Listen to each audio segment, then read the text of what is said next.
Oi, gente, tudo bem? Eu sou Gabriela Zimmermann e esse é o Impacto Positivo Entrevista. Esse episódio é um oferecimento de Mágica Comunicação. Acesse o Instagram, @mágica_comunicação e conheça os trabalhos.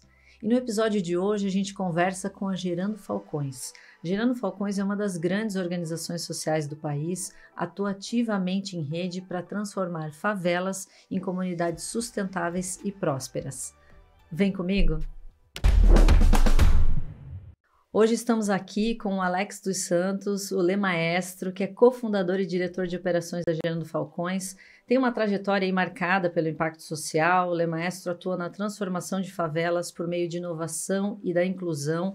Ele é uma peça fundamental no desenvolvimento do programa Favela 3D. O trabalho dele é essencial para promover equidade, gerar oportunidades para comunidades em situação de vulnerabilidade. É tanta coisa que a gente tem para falar, né, Lê Maestro? Seja muito bem-vindo. Um prazer estar aqui com você, com esse público maravilhoso. Espero que esse papo aqui possa informar e, de alguma maneira, também cooperar para o impacto que a gente precisa e quer ver no Brasil. É isso mesmo, a gente quer inspirar as pessoas aqui e nada melhor, a história de vocês, a tua de pessoal e a da Gerando, de todo mundo, né, que está envolvido, é muito legal e é muito inspiradora também. E eu não sei se eu posso colocar assim, mas um dos lemas, né, da Gerando Falcões é trazer oportunidades para transformar o ambiente das favelas, né? E aí eu te pergunto, quais são os principais desafios para garantir essa transformação, olhando assim de forma mais equitativa e alcançando quem mais precisa? A gente costuma dizer aqui que a nossa missão, né, é colocar a pobreza da favela no museu antes de Marte ser colonizado. Porque se existe alguma possibilidade de colonizar um outro planeta, é possível também acabar com a pobreza aqui. Eu acho que o grande desafio, né, de transformação e de combate à pobreza que a gente tem é que a pobreza ela é multidimensional. E até então, boa parte das soluções, né, que foram criadas e implementadas para tentar resolver o problema de pobreza nas favelas, elas não foram multidimensionais. Então, a gente tem na Gerando Falcões, inclusive, né, o programa Favela 3D, que atua, né, de forma multidimensional através de apesar de uma mandala com 8 soluções para que a gente consiga ser mais efetivo nesse combate à pobreza. Porque se chega em determinados territórios, por exemplo, para oferecer uma oportunidade de emprego, super importante era a renda, mas você se depara com a situação de uma família e de pessoas que nem terminaram o ensino médio ainda, que estão numa situação de extrema pobreza, que estão com uma série de desafios emocionais, cognitivos. Então, não basta só oferecer a oportunidade de emprego de forma imediata. Precisa preparar essa pessoa para que ela consiga chegar no emprego, por exemplo, e inclusive não perdê-lo nos próximos meses por falta de entrega, de adaptabilidade, etc. Então, acho que o grande desafio que a gente encontra nesse processo de transformação é justamente de compreender todos esses fatores e ser multidimensional nas nossas soluções. Às vezes é um pouco assim, nessa tua fala, às vezes é um pouco a gente tem que olhar para o assistencialismo de maneira diferente. Porque você não, as organizações às vezes querem dar aquele passo a mais, que é o que você falou, mas como é que eu vou levar essa pessoa para o trabalho se ela não tem o básico, né? E Sim. tem uma coisa muito legal que você fala, que já vi, né? É um paralelo muito interessante da vida na favela com inovação, com orçamento base zero, com criatividade, Sim. né? E que é meio que mostrar que a vivência das comunidades vulneráveis, e sem romantizar mesmo, é muito rica, né? Nessa essência que tem, né? Tem economia, tem gestão financeira, resolve o problema com muito pouco, já te vi falar sobre isso também, né? E Sim. aqui mais uma curiosidade, assim, como é que as pessoas da favela, da comunidade, te ouvem falar isso, como é que elas reagem? O que acende ali para elas? Acende alguma... Sim. Olha, tem que ser um trabalho de tirar a venda dos olhos dessas pessoas, porque elas têm todas essas habilidades, né, de resiliência, de fazer muito com pouco, de orçamento à base zero, como você trouxe aqui. Então, acho que essa chama acende, Gabi, quando a gente consegue despertar nela esse conhecimento, dar clareza para ela que o que ela acha que é ruim, no sentido de crenças limitantes, porque ela nasceu na favela, por conta da cor da pele, por conta da forma que ela foi rejeitada, ela só tem a informação de que, poxa, eu vivo numa situação de muita precariedade. Mas quando a gente consegue mostrar para ela o outro lado, de que essa precariedade, que essa escassez, que não deveria ser assim, não é justo que essas habilidades tenham sido desenvolvidas assim, mas já que a condição está posta, a gente mostra para ela que essa condição também traz para ela habilidades que, se bem trabalhadas, bem decupadas ali, elas podem servir para ela empreender e conseguir ser bem-sucedida num negócio, que ela consegue atuar futuramente num cargo de uma empresa e trazer muitos resultados e por conta disso ser reconhecida. Então, a chama ela acende quando a gente consegue despertar nela esse conhecimento, essa clareza, essa visão de que a vida na favela, na escassez, também produziu habilidades. Habilidades, inclusive, que a Gerando Falcões hoje, por exemplo, é uma organização diretamente com quase 300 colaboradores. A gente aqui, como ONG, já procura isso. Imagina grandes empresas que procuram pessoas que tenham capacidade de resolver problema, de suportar a pressão do dia a dia, de conseguir fazer mais com menos. Isso é uma coisa natural. E a favela tem isso. Acho que as pessoas despertam sim essa chama, mas não é uma coisa tão simples de se fazer e também não é imediato. Existe um processo de você criar um vínculo com aquela pessoa, com aquela família, de fazer com que primeiro ela confie em você, ela tenha confiança tal de também falar das suas vulnerabilidades, da gente fazer um trabalho socioemocional, de criar uma rede de apoio para que ela se sinta acolhida e vá graduando, né, nesse ciclo de pobreza, como a gente diz aqui. Então, eu acho que é mais ou menos dessa maneira que a gente consegue despertar, mas, de novo, não é simples. Existe um cuidado e um acompanhamento que que tem que ser contínuo para que ela consiga sair desse estágio de miséria, primeiro, mental, cognitiva e psicológica, para conseguir graduar para a dignidade. E aí, falando do conceito da favela 3D, né, que vocês têm trabalhado aí nos últimos tempos, o que que são esses Ds e como é que vocês atuam para atingir os objetivos, né? O que que é a favela 3D? Bom, a favela 3D é a favela digna, digital e desenvolvida. Digna no sentido de oferecer minimamente dignidade para as pessoas. Uma casa ali que não tem banheiro, não tem janela. Essa pessoa não está em dignidade. Ela pode estar trabalhando, sendo remunerada, mas ela não tem dignidade, ela não tem um banheiro para fazer suas necessidades básicas. Não tem dignidade, as crianças não têm um parquinho na esquina para poder brincar. Não tem creche para que elas consigam deixar os seus filhos e trabalhar de forma mais tranquila e autônoma. Digital, porque a gente precisa digitalizar a favela, né? Então, em uma das favelas, por exemplo, que a gente atuou, foi a primeira favela 5G do Brasil, né? A favela Marte, de levar informação, internet, formação, digitalização para essas pessoas. E desenvolvida no sentido tanto do ecossistema físico estar desenvolvido, escola, creche, como eu falei, casa, mas também as pessoas desenvolvidas para que uma vez que elas atinjam esse nível de dignidade, elas não voltem mais para trás. Elas não vendem suas casas para voltar para o barraco. Elas não deixem de pagar suas contas básicas e volte para o barraco.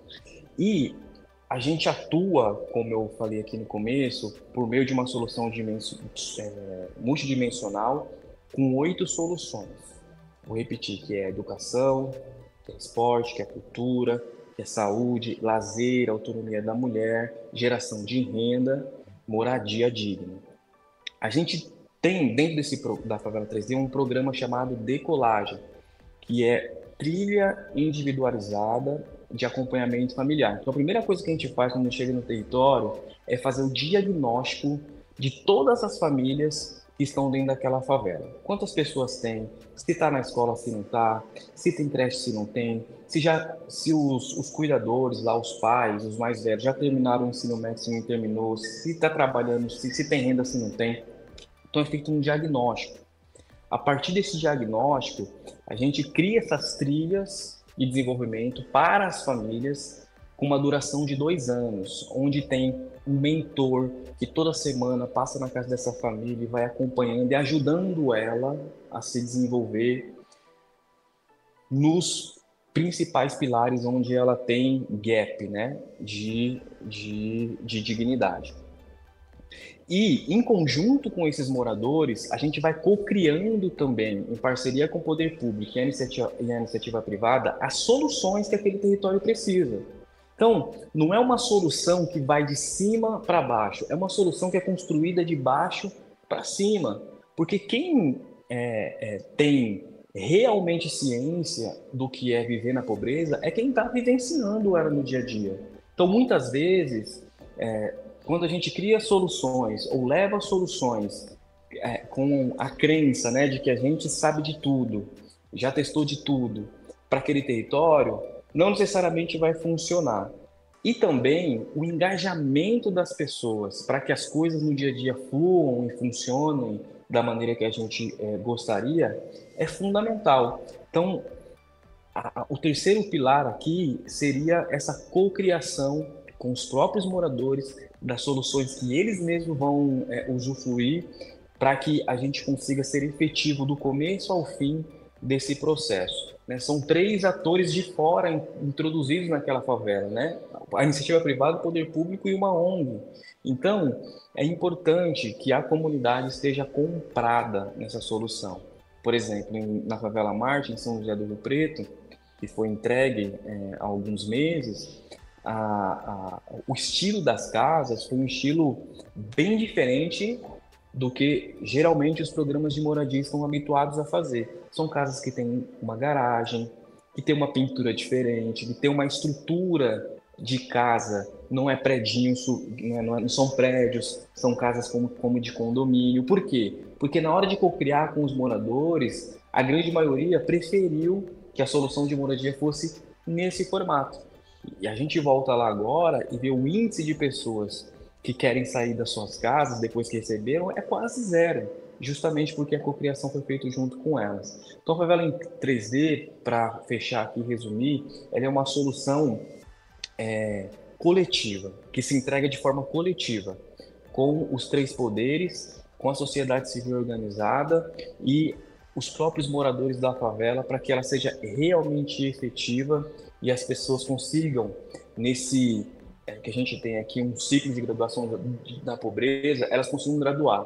Quando a gente chega em territórios de até 500 domicílios, que são de barraco de madeira ou mesclado, a maioria das pessoas que estão lá se encontram em extrema pobreza. Então, a gente entrega essas soluções para que ela saia dessa extrema pobreza, pule para a pobreza. Então, na extrema pobreza, ela não tem banheiro, não tem casa, não tem renda. Na pobreza, ela já tem um banheiro, ela já consegue ter uma cama para dormir, um chuveiro para tomar banho e gerar alguma renda.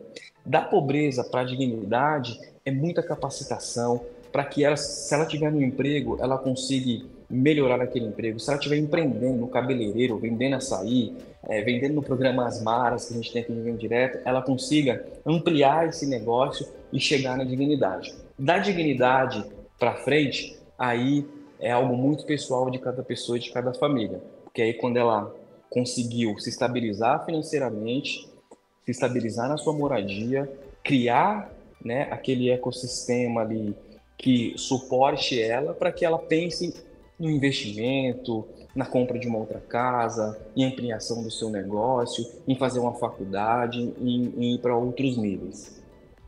Entendi. É meio assim, do que você falou, uma coisa que pegou muito aqui para mim é a questão dessa cocriação, dessa colaboração, porque essa é a chave do engajamento, né? O que vai fazer essas pessoas efetivamente se engajarem na solução. e quererem viver, né, essa nova realidade, digamos assim, né? Entra um pouco numa outra pergunta que eu vou te fazer aqui, que é essa dificuldade que algumas iniciativas sociais têm em escalar os impactos de maneira sustentável, que é um pouco disso também, né? Tem a parte de escalar, mas tem a parte de se manter com sustentabilidade, que daí depende muito do engajamento das pessoas que estão aderindo, das pessoas que estão lá na ponta, né? Como é que cresce sem perder essa essência, né? Então, olhando para isso, queria te perguntar como ainda é esse processo na Gerando, além de tudo isso que tu já me falou, né? E como é que vocês equilibram esse crescimento para que essa transformação social seja acessível a diferentes realidades, né? Como você falou, cada lugar é um lugar, cada família é uma família, mas como é que vocês têm feito isso? Bom, a gente começou a expandir a Gerando Falcões por meio de outras lideranças sociais. Então a gente surgiu lá há 3 anos atrás, o Leo, o Edu, a Mayara, aqui a Amanda. 4 anos depois, a gente começou a expandir a Gerando Falcões, encontrando outros Edus, outros Lemaestros, outras Mayaras, outras Amandas ao redor do Brasil, que já estavam inseridos nessas favelas, que já estavam ali entregando soluções de combate à pobreza de diferentes formas, para integrar o nosso ecossistema. E aí, integrando o nosso ecossistema, através da Falcons University, a gente passou a capacitar essas lideranças no mesmo processo de capacitação que a gente passou. Porque quando a gente começou a Gerando Falcões e foi receber o primeiro investimento, a gente não sabia nem o que era um CNPJ. A gente deu a conta pessoal lá para a pessoa falou, bom, mas você não tem CNPJ? A gente quer CNPJ. Então a gente passou por um processo de profissionalização e depois a gente começou a compartilhar toda essa capacitação, essa profissionalização com outras lideranças. E aí formando o ecossistema de empreendedores sociais da Gerando Falcões, que hoje já tem quase 2.000 líderes na nossa base e a gente já está presente em quase 5.000 favelas. Então, quando a gente vai escalar soluções, como a do Favela 3D, como a do programa Decolagem, como a própria formação da Falcons, a gente faz isso por meio dessa rede. E aí a gente garante essência, porque a gente tem uma liderança de favela, ou de sertão, ou de ribeirinho, lá nos representando, capacitada e desdobrando as soluções, negociando também com o poder público local, negociando com a comunidade, né? Então ela mantém a essência da transformação viva e como ela também está altamente capacitada, ela consegue também manter a escala do ponto de vista técnico e da qualidade do programa, de maneira que nem a essência da transformação do social se perca e nem a sustentabilidade desse projeto. Então, acho que isso foi uma grande sacada no início da nossa expansão, que foi formar essa rede, foi capacitar essa rede, tornar esses líderes, esses empreendedores também autônomos do seu próprio destino, autônomos da sua própria história, para que, por meio dessa base, a gente consiga escalar e expandir os nossos programas, né? Então, a gente está falando de Favela 3D, que é um programa super importante, mas um outro exemplo bem bacana é que, por meio dessa rede, a gente finalizou o final do ano passado com 20.000 pessoas formadas em qualificação profissional e 9.000 delas gerando renda. Então a gente conseguiu fazer isso porque a gente teve 70 líderes sociais e empreendedores fazendo isso ao mesmo tempo dentro da nossa base. Então não sei se eu respondi a pergunta, mas essa é a maneira com que a gente consegue escalar. Respondeu sim, e vamos aproveitar, vamos falar da Falcon University. Conta um pouquinho para a gente como é que é essa preparação dessas lideranças, assim, olhando para eles, né, para eles atuarem como agentes de transformação social, e vocês levam ferramentas de gestão, inovação, de negócio. É uma linguagem um pouco diferente do que a gente estava acostumado a ver, né, em organizações sociais e principalmente falando com comunidades. Conta um pouquinho para nós como é que é o processo. Isso. Bom, esses líderes, eles participam de um processo seletivo, aprovados, eles entram na nossa rede. E aí a gente tem um processo inicial de 6 meses, de uma formação básica nos pilares de gestão, de processos, de pessoas, gestão financeira, captação de recursos, inovação, tecnologias, ONGs precisam ser ONGs orientadas a dados. A gente tem um cerne dessa capacitação também, que é o socioemocional, mudança de mentalidade, porque, por exemplo, quando eu cheguei na Gerando Falcões, recém-saído de uma comunidade terapêutica, por conta de 8 anos de dependência química, eu não sabia, eu tinha muita vontade de fazer as coisas, eu queria transformar, eu queria que as pessoas não passassem pelo que eu passei, mas eu não tinha competência técnica e não tinha autoestima, autoconfiança, autocontrole, me sentia incapaz. Então, a gente viveu esse processo e a gente colocou dentro da Falcons, em 12 modos de aprendizagem, esse processo transformacional pessoal, profissional e técnico para que essas outras lideranças que estão começando como a gente começou, estão no meio do processo, pudessem ser aceleradas por esse processo formativo. Depois que eles passam esses 6 meses iniciais, eles integram a nossa rede. E dentro da rede Gerando Falcões, eles passam a ter acesso ao desdobramento dessas soluções, dessas tecnologias sociais, como 3D, Maras, Falcos, etc. Como também tem editais de fortalecimento institucional, para que elas consigam acessar um recurso, e aí não é para todos, é para quem realmente passa, para acelerar um pouco esse processo aí de estruturação e profissionalização dessas organizações. 4 anos depois desse processo, a gente tem ONGs, como por exemplo a Pisada do Sertão, que fica em Poço de José de Moura, lá no sertão da Paraíba, no sertão do Ceará, que entrou na rede. Ela tinha um projeto lá, ano de R$ 500 mil. O ano passado, apesar do sertão, finalizou num tamanho de captação de R$ 6 milhões. A gente tem o Instituto Grito, que 4 anos depois do processo, ele captava R$ 150 por mês. Hoje ele capta R$ 3 milhões por mês e a ONG dele atende 2.000 famílias. Então, o trabalho da Falcons e da rede é de fazer com que essas lideranças tenham um impacto de mudança de mentalidade para eles se entenderem como empreendedores e não só como ativistas sociais, para que eles profissionalizem os seus processos de gestão, aprendam também o que é o cuidado de gente, gestão de pessoas, e por meio disso construam organizações que vão gerar credibilidade e confiança para o investidor. E para que eles também consigam compreender que esse processo de maturidade na gestão faz com que eles possam gerenciar qualquer tipo de negócio, como, por exemplo, as Maras, que está sendo escalado, né, na rede Gerando Falcões, que é uma rede de venda direta, que gera renda para mulheres na ponta, mas também gera renda para as organizações sociais poderem sustentar os seus programas, né? Então, é basicamente assim que a Falcons funciona. Legal. E aí, falando da tua experiência com desigualdade, desse tempo todo que você está no terceiro setor, trabalhando com comunidades, né? Como é que você vê como um todo, né? Como é que a gente consegue transpor essa barreira, que é muito estrutural, né? Para tentar alcançar uma igualdade de oportunidades para as pessoas, né?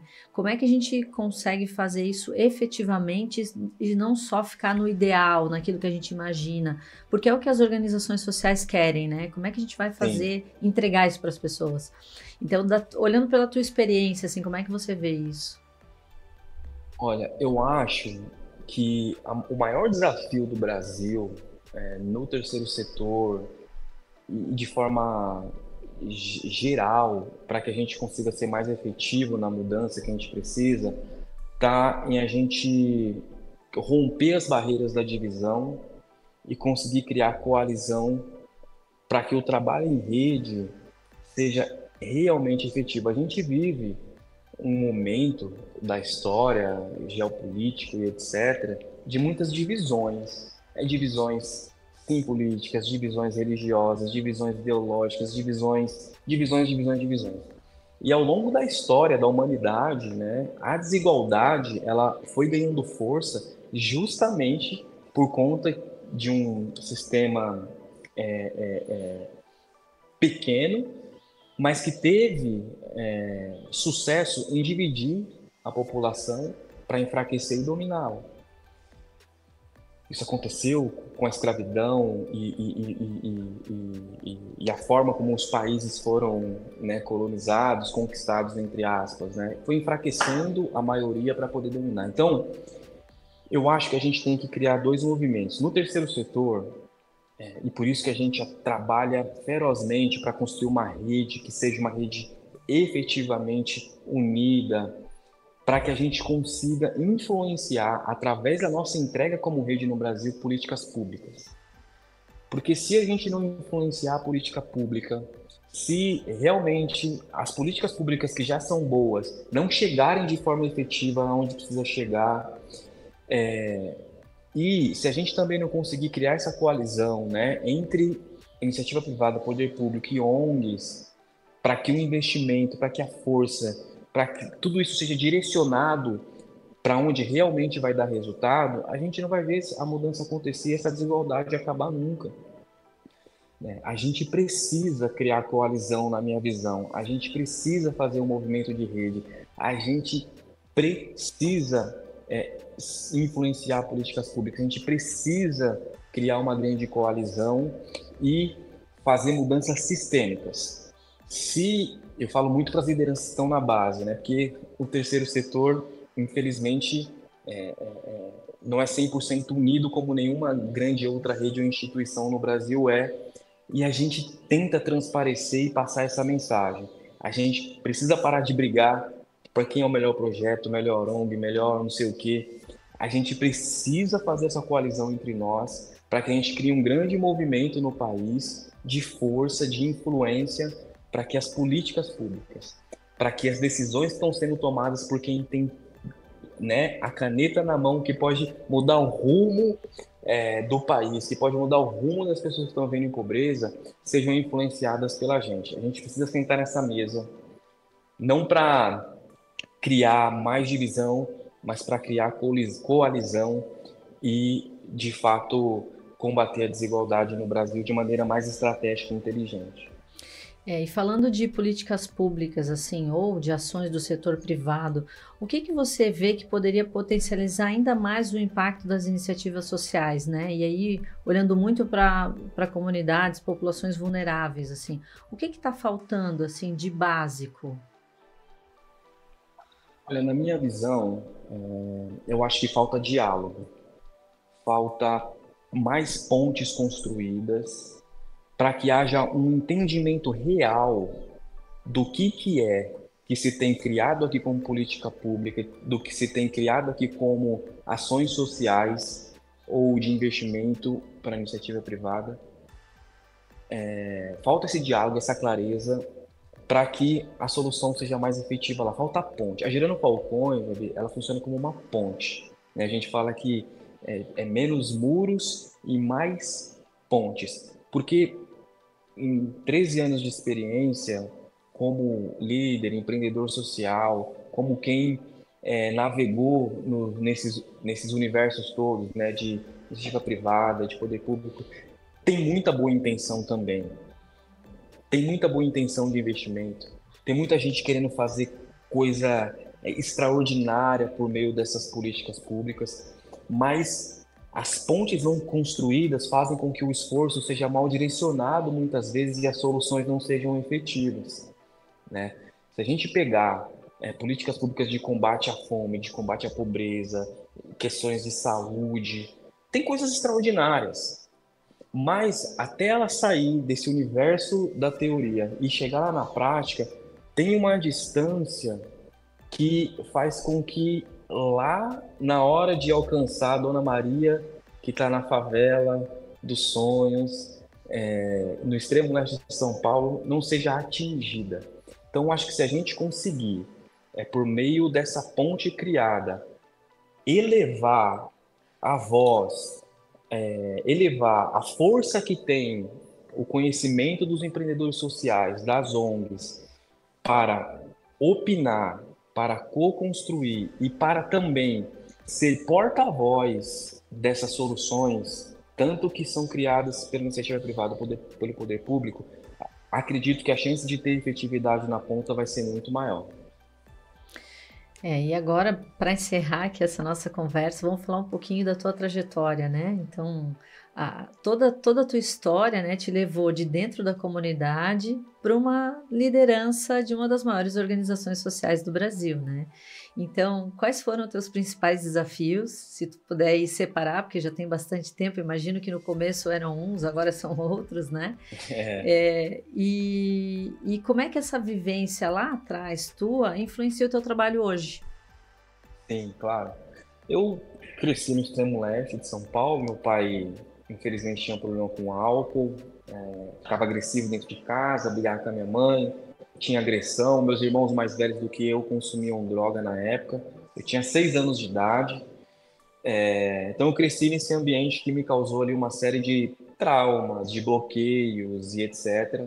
Eu ia brincar no quintal da minha avó nesse mesmo período e meus tios lá eram assaltantes. Então eu presenciava a polícia invadindo o quintal, troca de tiro, vi gente baleada, morta. Então eu cresci num ambiente bastante traumático. Com 11 anos eu comecei a andar de skate, com 13 eu já estava competindo. Com 13 anos e meio eu me machuquei e tive que ficar 6 meses sem andar. E acabei entrando em depressão, uma depressão que durou 2 anos, trancado no quarto dentro de casa. No final desses 2 anos eu fui para uma festinha, uma balada, um rolê, não sei como a molecada tá falando hoje, e acabei experimentando cocaína e, 4 anos depois desse primeiro uso, eu já estava completamente dependente da droga emocionalmente, no meu organismo, ficava 3, 4 dias fora de casa, tive overdose, cheguei a pesar 45 quilos. 8 anos depois eu fui para uma comunidade terapêutica, onde descobri o talento que eu tenho para música também, que é o rap. Queria fazer parte do grupo de samba, mas não cantava bem. Falei, vou escrever um rap aqui, vou convidar eles para cantar comigo. No final, o cara mentiu, falou que eu tinha talento. Eu acreditei e saí de lá e cheguei num reencontro com o Edu aqui fora, escrevendo o livro Jovens Falcões. Resolvi escrever uma letra de rap para homenageá-lo. Quando eu cantei para ele a música, ele me convidou para mudar o mundo. E aí a gente começa a Gerando Falcões. E o desafio lá no começo era um desafio, primeiro, de que eu não tinha competência técnica nenhuma, sabia nem ler e escrever direito. E segundo, eu tinha uma autoestima extremamente baixa. Não tinha autoconfiança, não me sentia capaz. Então eu tive que entrar numa jornada de desenvolvimento técnico e de desenvolvimento emocional para conseguir ir graduando ali também no meu ciclo de pobreza e também conseguindo gerenciar as frentes de impacto da Gerando Falcões. Foi um processo de 4 anos que, enquanto a Gerando Falcões foi se profissionalizando, eu também fui, ao longo do caminho, resgatando autoestima, resgatando autoconfiança, autocontrole e também profissionalizando. Então aprendi a ler e escrever lendo o artigo do jornal que o Edu colocava na minha mesa e depois escrevendo meu próprio artigo. Era corrigido pelas meninas ali que trabalhavam com a gente para que eu pudesse me desenvolver na escrita. Mas depois eu fui para a faculdade, estudei um período de administração, estudei gestão pedagógica escolar, fiz curso de franquia, né, para poder expandir, Gerando Falcões. Eu fui buscando competência técnica e trazendo para dentro do meu trabalho aquelas competências que a favela me trouxe. Porque imagina que a gente tinha um desafio econômico gigantesco. A gente sempre fez um marketing muito bom, né? A gente estava na escola lá dando uma palestra com uma caixinha de som de potência super fraca, com muita dificuldade para conseguir fazer a palestra ali até o final, por conta de muitos jovens, mas quando a gente publicava no Facebook era o show de inspiração da Gerando Falcões, que era efetivo na transformação, mas não tinha recurso. Então a gente tinha que inventar o próprio recurso. Então no começo tinha um desafio pessoal, emocional, técnico e econômico. A gente tinha que inventar o tempo todo o recurso para conseguir fazer os projetos irem até o final. Depois que a Girando Falcões se torna um negócio gigantesco como esse, que é o nosso, né, de estar em todos os estados do Brasil, de estar em trâmites, né, de construir política pública no estado, de atender, né, só na pandemia alimentar mais de 1,5 milhão de pessoas. Você tem um desafio de gestão dessa organização, gestão de pessoas, gestão de processos, de automação, de transformação digital. Tem um desafio interno que a Gerando Falcões é como se fosse não sei se eu posso falar o nome aqui, mas é um Burger King, um McDonald's, né? Uma rede com 2.000 franqueados, digamos assim. Então tem um desafio enorme de gestão, de profissionalizar, de ter uma diretoria sênior, de você ter times altamente diversos, de pessoas que vieram da favela, mas que vieram de universidades, de pessoas que são do centro, de pessoas que não são do centro, de reunir o negro, o branco, o gay, o evangélico, o mandista, todo mundo na mesma mesa. Então você tem um desafio gigantesco de gestão de time e de garantir que a essência do nosso trabalho não se perca no meio desse caminho. É uma linha muito tênue. Uma linha muito tênue de você fazer não mais por transformar, mas fazer por ser grande, né? E você mudar a motivação do seu resultado. Na Gerando Falcões, a gente tem uma coisa que para a gente é fundamental. O nosso lucro, no final do dia, ele tem que ser um lucro social. O que é um lucro social? É o lucro da quantidade de pessoas e favelas que a gente consegue, através do nosso trabalho, tirar da pobreza. Essa é a nossa maior motivação. Se no final do dia a gente fizer todo esse esforço, mas a gente não ver transformação nas favelas nem na vida das pessoas, a gente vai ter que mudar a estratégia, vai ter que mudar o rumo, mudar a direção, trocar de time para que a gente consiga atingir o nosso objetivo, né? Combater a pobreza no Brasil, e acho que em qualquer lugar do mundo, não se combate com escassez. Pobreza se combate com prosperidade. Mas a dignidade e a prosperidade precisa ser uma realidade na vida de todos ou da maioria que a gente atende. Então, acho que são desafios diversos em níveis diferentes, né?